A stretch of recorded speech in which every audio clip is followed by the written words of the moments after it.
it is tough to see. You know, we want as many supporters as we can get there, and to see that yesterday is really disappointing for the club. But I guess we take that responsibility on as players, that we haven't been playing the sort of footy that draws the crowd to the game, I guess. But really want to thank the ones that turned up. You know, they did a great job. They were as noisy as I ever heard yesterday for 13,000 of them. So I just want to say thanks to them. Has there been enough this year to warrant going into the pre-season with a bit of momentum already? I mean, has there been stuff on the weekend that suggests that there's better times ahead?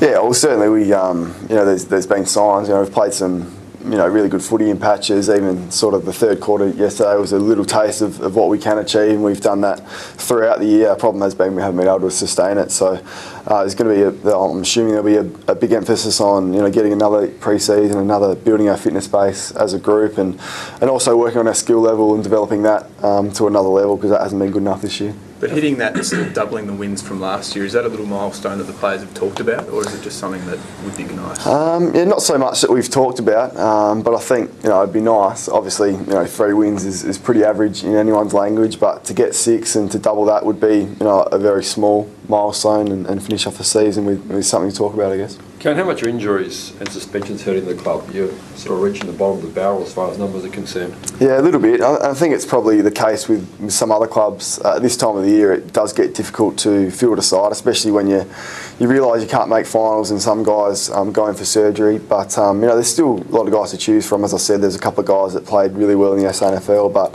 injuries to our quality players has no doubt hurt us this year. 5 years without finals, I guess this year hasn't been as good as you would have hoped, given where you were at the halfway mark.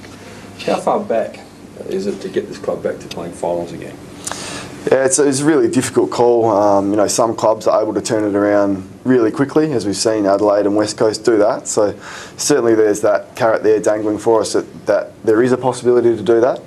But I mean, it is easy to say that, and there's going to be a lot of hard work, a lot of people put in the right positions, and players playing their best footy to enable us to turn things around.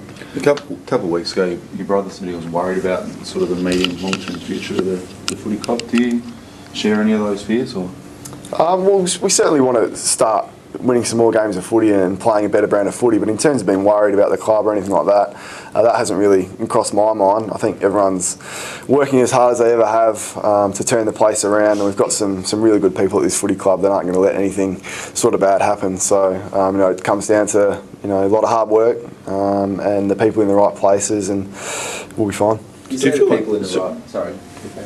Do you feel the playing list is actually a little bit closer to doing that kind of stuff than what some people outside the club might think? Yeah, we've got a huge amount of talent on our list, and as I spoke about before, if we can get our better players through our full season of footy, playing together and playing a lot of footy together, then I've got no issue with where the playing list's at. It's a very good list, and injuries and suspensions and all those sort of things have hurt us. So at some point in time, we're going to get the list together, playing together, and you'll see the benefits of that. You said the people in the right places. What sort of coach does the club need? You've been here a long time. You know what it takes to become a premiership team. What do you need in a coach? Yeah, I'm not too sure. Clearly, it's not my area to select a coach. But what I do know is Keith Thomas is as good as football operator as I've ever seen. So I'm sure he will do a great job in finding the right person. And there's a lot of good candidates out there that will fit the bill pretty well. That's a big call on Keith. How much have you had to do with him so far to make a judgment call like that? Yeah, a fair bit. I mean, he's builds great relationships with the players, and he's addressed the players on a number of occasions, and he's a very impressive individual. He's got a great football background, a great work background, so he's certainly one of the best appointments that the club's ever done, I reckon. So just with him at the helm, if he can stay the journey, you're pretty confident you can get your way out of this? Yeah, for sure. Okay. And personnel-wise, you talk about the playing list. Is there 2 or 3 sort of areas you need shoring up over the off-season, either trade or free agency? Yeah, once again, I'm not an expert on that, but what I do know is you probably can't have enough midfielders.